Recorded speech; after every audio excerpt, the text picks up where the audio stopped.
Hello good evening student. ये लगाओ ना, ये माइक लगाओ। Welcome in differentiation class. Okay, अब डिफरेंशिएशंस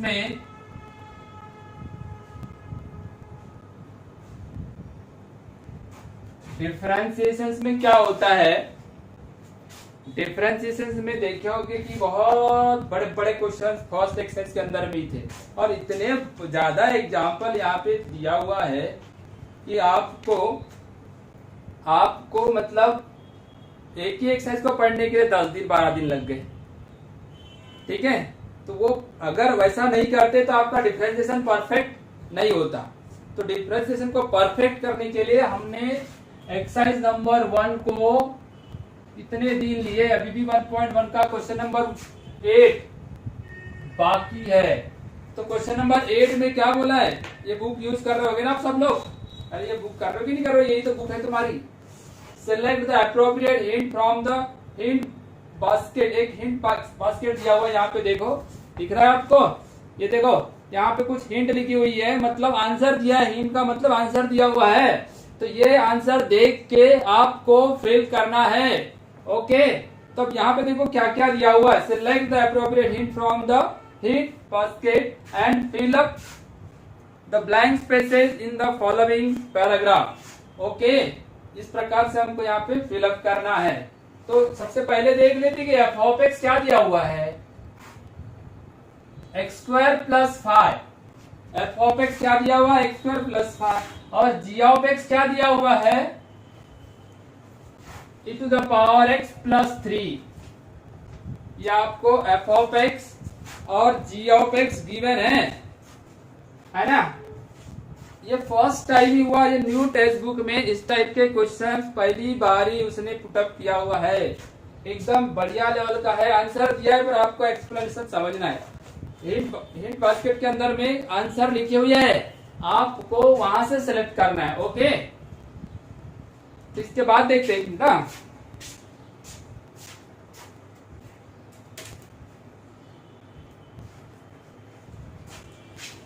तो बेटा हम यहाँ पे question number 8 f of x हो गया।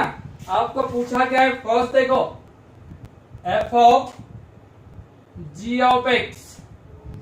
F of ji of x आपको निकालना है। एफ ऑफ मतलब ये एफ है। Okay, f of x equal to x square plus 5। क्या होना,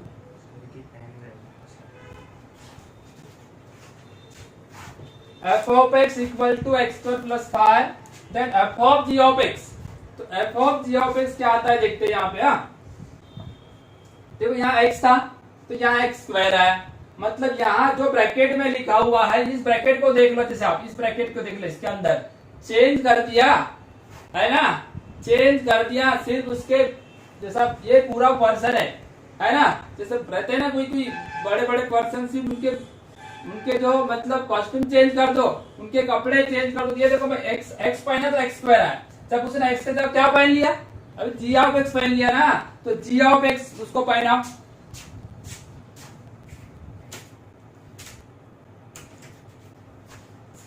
उसने अब x के जगह g ऑफ x पहना हुआ है, तो फिर यहाँ g ऑफ x का स्क्वायर आएगा प्लस 5। अरे उसने पहले x पहना तो x आया, x जैसा दिखेगा। अब उसने ये पहनेगा तो उसके जैसा दिखेगा ना। यहाँ पे g ऑफ x इसको देख के आया। अब g ऑफ x है क्या तुम्हारे पास, ये है g ऑफ x e का पावर x प्लस 3 का होल स्क्वायर, e का पावर x प्लस 3 का होल स्क्वायर प्लस 5। e का पावर x प्लस 3 का होल स्क्वायर प्लस 5, मतलब स्क्वायर कर दो। तो स्क्वायर करोगे तो क्या है, e का पावर 2x प्लस, देखो इस डबल कर दो तो 6 e का पावर x प्लस 3 का स्क्वायर 9 प्लस 5। ये 5 दिख रहा है कि नहीं, प्लस 5। तो अब इसको कर दूंगा मैं 14 एक साथ। ओके, मेरे को दूसरी लाइन लिखने की जरूरत नहीं पड़ेगी। 9 प्लस 5 आया यहाँ पे, कितना था ये, 9 प्लस 5।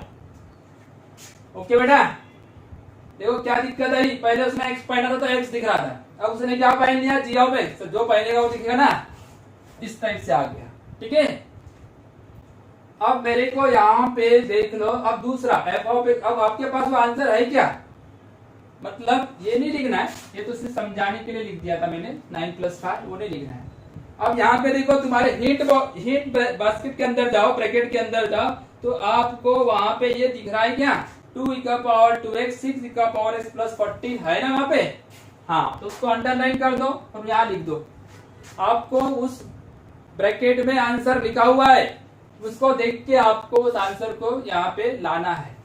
तो दूसरा देखो, second G F of X, second blank है G of F of X. अब जी कहाँ पे? ये है। चल देखो, यहाँ x है तो e⁻x आया, तो यहाँ x के जगह f ऑफ x है तो e⁻f ऑफ x हो जाएगा, और ये +3 e⁻f of x, f of x कितना है? x² + 5, कितना है? x² + 5। अरे बाबा जो है वो पुट करो ना, +3, मतलब e⁻x² + 5 +3, ये आपका क्वेश्चन बन गया। e⁻x² + 5 +3, ये आपका डब्बा, मतलब ये क्वेश्चन बन गया। दिख रहा है आपको? इसमें दिक्कत ये भी वहां पे ब्रैकेट के अंदर लिखा होगा, देखो लास्ट से सेकंड आंसर है, ये लास्ट से थर्ड और ये फोर्थ में लिखा हुआ है। अब 2 ब्लैंक तो आपको मिल ही गई ना। हाँ, अब उसके बाद देखो f'(x) पूछा, f'(x) यानी इसका डेरिवेटिव लेना है। x² का डेरिवेटिव कितना होता है? 2x। पाई का डेरिवेटिव कितना होगा? 0, तो ये आ गया 2x। तीसरा ब्लैंक हो गया। देखो ये ब्लॉक में लिख देता हूं मैं, इसको हटा देते। हाँ, first answer, second answer, third answer. फिर है g'(x), क्या है फिर? g'(x), हाँ g'(x) है। g' क्या था? g क्या था? ये था g का डेरिवेटिव g', तो इसका डेरिवेटिव e⁻x का डेरिवेटिव e⁻x, 3 का डेरिवेटिव 0, मतलब e⁻x। ठीक है, ये आपकी मतलब 4th नंबर का आंसर हुआ। अब बोल रहा है the derivative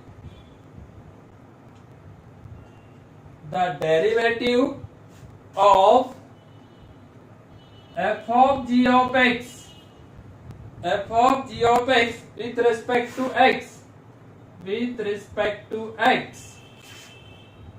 in terms of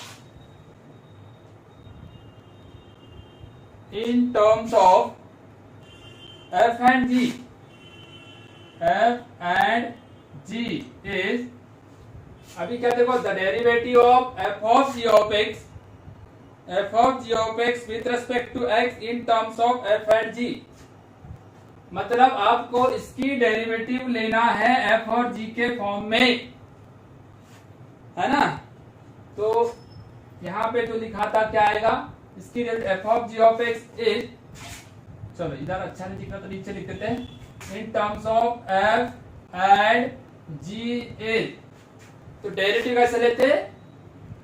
f का derivative f' g of x, पहले मेन फंक्शन का डेरिवेटिव लो, उसके अंदर जो सेकंड फंक्शन है g of x, उसका डेरिवेटिव ले लो, तो यह आ गया g'(x), वहां पे भी है क्या? हाँ, f of g of x g'(x), ये फर्स्ट वाला ही है, ये फर्स्ट में लिखा हुआ है। ठीक है,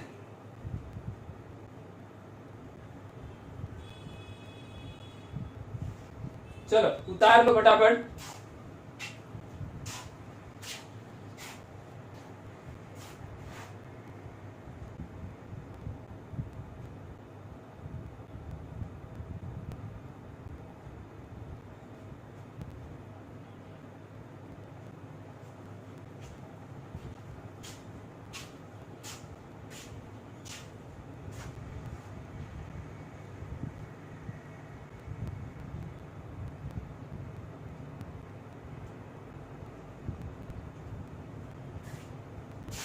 एक तरफ का पूरा हो गया, ये जो इस तरफ जो लिखा हुआ था ना, ये वाला पार्ट मैंने पूरा फिलअप कर दिया। देखो ये फर्स्ट, ये सेकंड और ये थर्ड, ये फोर्थ और ये फिफ्थ, ये टोटल 5 लाइंस थे। वहां पे हमने टोटल 5 लाइंस को कंप्लीट कर दिए।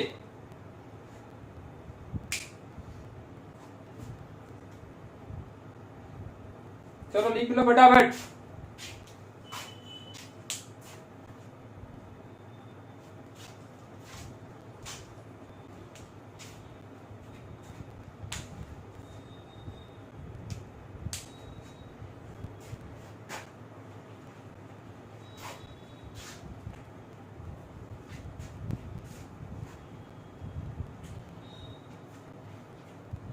चलो क्वेश्चन नंबर 8 का जो रिमेनिंग 50% पार्ट जो है वो, तो remaining derivative of D by D X F of ji of x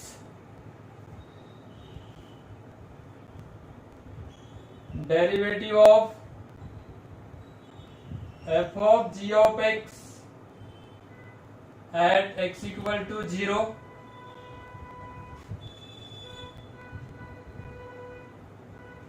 फिर लिखा है the derivative of ji of F of X with respect to X in terms of f and g is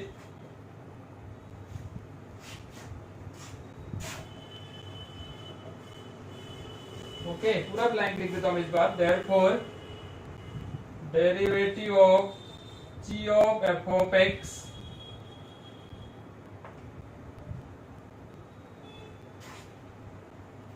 at x equal to -1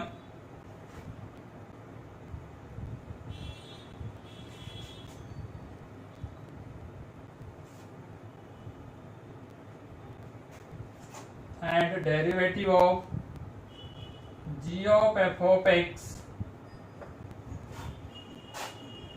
at x equal to -1 equal to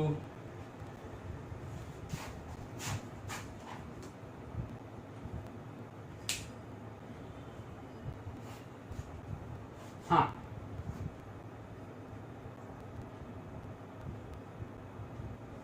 f of g of x, f of g of x अपन ने निकाले थे। f of g of x derivative of f of g of x कितना निकाले अपन ने? f of g of x शुरुआत में first blank page f of g of x लाए थे e का पावर 2x, e का पावर 2x 6 e का पावर x प्लस 14 ये लाए थे अपन, याद होगा आपको। e का पावर 2x का डेरिवेटिव क्या होगा? e का पावर 2x 2 की फर्दर डेरिवेटिव 2, फिर 6 e का पावर x का डेरिवेटिव e का पावर x, फिर 14 का डेरिवेटिव 0। 14 कांस्टेंट है और कांस्टेंट का डिफरेंशिएशन कितना होगा? 0। By the rules of differentiation derivative of e to the power 2x, e to the power 2x का e to the power 2x और 2x का फर्दर डेरिवेटिव क्या हो गया? 2 6 is the scalar multiple, this is the scalar and then differentiate e to the power x, e to the power x का फिर से differentiation किया तो क्या हो गया? e to the power x and the next term is 14 is the constant term and the derivative of constant term is always 0। तो in this way इसको डिफरेंशिएशन करने पे क्या मिल गया? फिर आप देखो 2 e का पावर 2x प्लस 6 e का पावर x, ये आ गया आपका, तो मतलब राइट साइड का जो ब्लैंक है वो फर्स्ट वाला ब्लैंक आ गया। अब जो डिफरेंशिएशन तुमने f of g of x को किए हो, F of ji of X को जो डिफरेंशिएशन किया हो उसमें आपको एक्स की जगह 0 पुट करना है, 0। तो ट्वाइस e का पावर 0 प्लस 6 e का पावर 0। जब x की वैल्यू 0 हो जाएगी तो 2x भी 0 होगा ना, और e का पावर 0 की वैल्यू कितनी होती, 1। 6 इंटू 1, तो ये 2 प्लस 6 हो गया 8। कितना हुआ, 8। ये आ गया आपका derivative of F of ji of X at X equal to 0। 8 है क्या वहां पे, हाँ है ना। स्टार्टिंग से देखो तो थर्ड नंबर पे 8 है। सभी आंसर यहां आपको 1 बाय 1 मिलेंगे।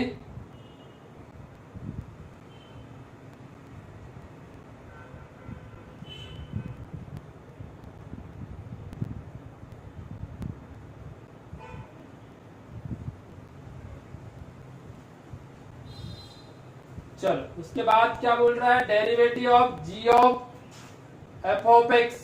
जी ऑफ एफ ऑफ एक्स का डेरिवेटिव कैसा लूंगा मैं, g dash f of x, g dash f of x, फिर एफ ऑफ एक्स की further derivative f dash x. F of x की फर्दर डेरिवेटिव कितनी हो जाएगी, एफ ऑफ एक्स की further derivative f dash x.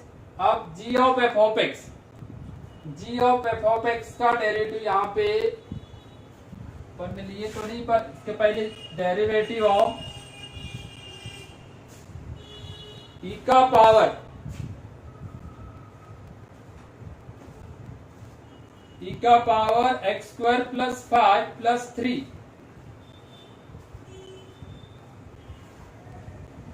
ई का power x square plus 5 plus 3, ये अपन ने निकाल के रखे।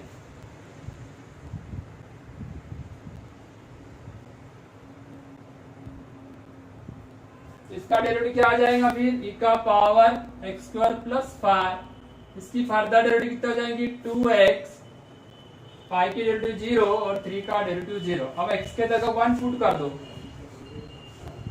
तो e का पावर -1 अगर पुट करते तो -1 का स्क्वायर 1, 1 प्लस 5,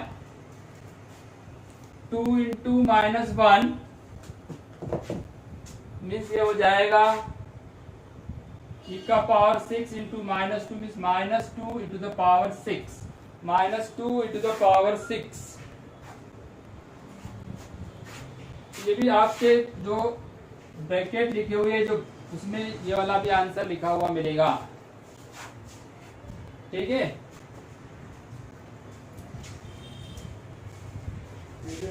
अच्छा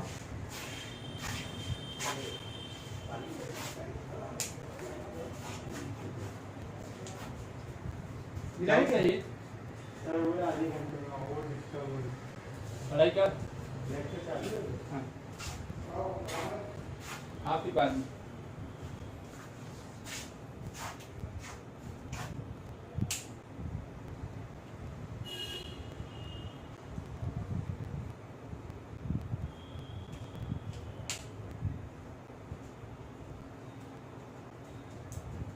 ठीक है, पूरे आंसर मिल गए।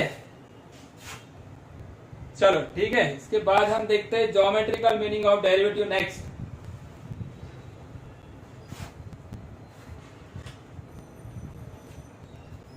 क्या आएगा, geometrical meaning.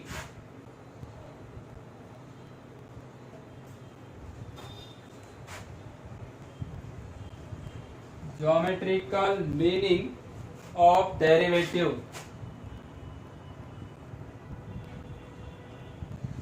Geometrical meaning of derivative.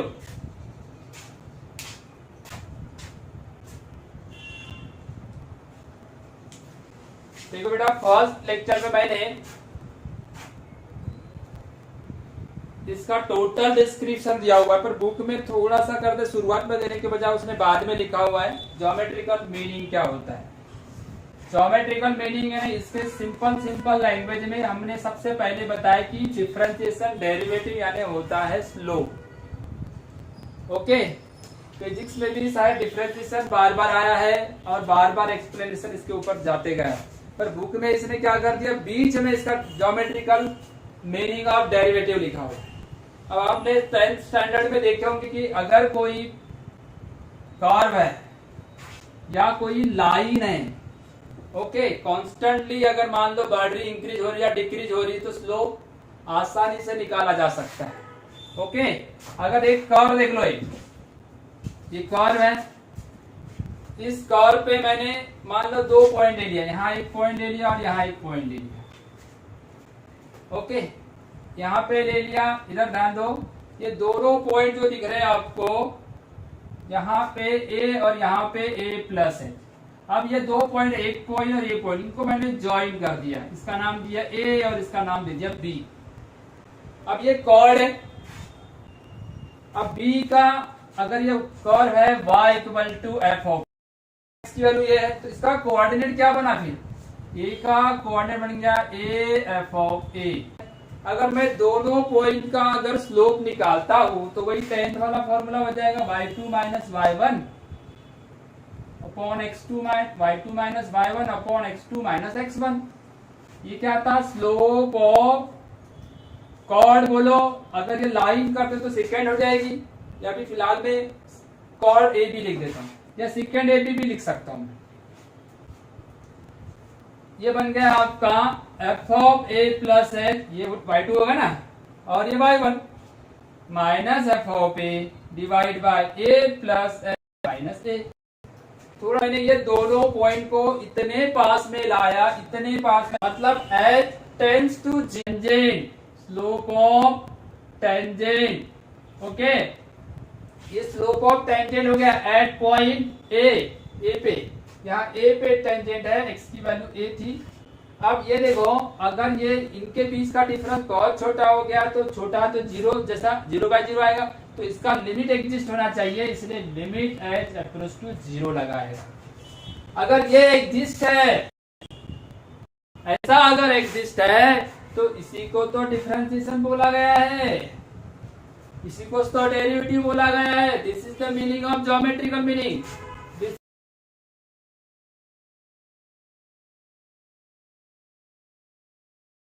Exist, अगर उसका लिमिट एग्जिस्ट होता है स्लोप का, और कॉर्ड टाइम में घुस जाएगा, टेंजेंट में। इसके पहले बेसिक कैलकुलस जो बताया था उसमें भी देख लेना, वीडियो में पूरा का पूरा टोटल उसके ऊपर बेसिक आया हुआ है। आज भी जो बता रहा हूं मैं वही बता रहा हूं इसके ऊपर। ये this formula is also called first principle, मतलब 11th क्लास में भी हमने इसके ऊपर डिस्कस किया हुआ है। इसके ऊपर सारे जितने भी फॉर्मूले है इससे प्रूव होते हैं। जैसा x का डेरिवेटिव 1 आया, कैसे आया, using this formula. sin x का डेरिवेटिव cos x आया, कैसे आया, यूजिंग दिस फॉर्मूला। tan का डेरिवेटिव sec x आया, कैसे आया, तो using this formula. Means this is the definition, this is the first principle, okay, this is the original concept of differentiation derivative. Done. तो आप जितने दिमाग में बिल्कुल ओरिजिनल चीजें अगर फिटअप करोगे तो ही आपका मतलब कंसेप्चुअल प्रॉब्लम बनेगी। ओके, तो इसके ऊपर कोई ज्यादा दिमागबाजी करने की जरूरत नहीं है। हजारों प्रॉब्लम इसके ऊपर है, ज्योमेट्रिकल कंस्ट्रक्शन के ऊपर है, और कुछ प्रॉब्लम इसके, देखो ये फर्स्ट प्रिंसिपल का आएगा ना जब भी आपको, तो आपको कुछ नहीं इजीली इसको कर सकते हो। देखो मैं अगर एक एग्जांपल देता हूं, ऐसा क्वेश्चन अगर आपको आया, limit h approach to 0 sin x plus h minus sine x divide by h। फिर इसको सॉल्व करोगे, इसको सॉल्व करोगे कि आपकी समझ में आ गया कि ये डेफिनेशन है। अरे F of a plus h minus f of a divide by H है ना, तो फिर आपको डेरिवेटिव किसकी लेना है, साइन एच की। अगर आपका प्रॉब्लम ऐसा अगर आता है tan x plus h minus tan x divide by H, तो ये आ जाएगा tan का derivative sec x square x, ठीक है ना। तो भैया ये था ज्योमेट्रिकल कंस्ट्रक्शन। ये इतनी बड़ी गैप को छोटी गैप कर दिया और उनके बीच का डिफरेंस कितना कर दिया, अंडा। अंडा means 0, 0 mean approaching not equal to 0। अबे 0 हो जाएगा तो एक हो जाएगा ना, फिर तो चेंजेस कहाँ हुआ, और चेंज का नाम तो डेरिवेटिव है। चेंज होगा but small change, small change, ध्यान रखना, small change, small change, change means small change, very very small change, बहुत छोटा। ये इसका मतलब क्या है, ये टेंस का मतलब है इक्वल टू 0 की, नॉट इक्वल टू 0 की, nearest to 0, nearest to 0। Okay done. चलो तो इसके बाद जो हम इनवर्स फंक्शन है, उसके बाद एक लॉगरिथमिक फंक्शन है, वो भी देख लेंगे। चलो ये डायग्राम को देख लो एक बार।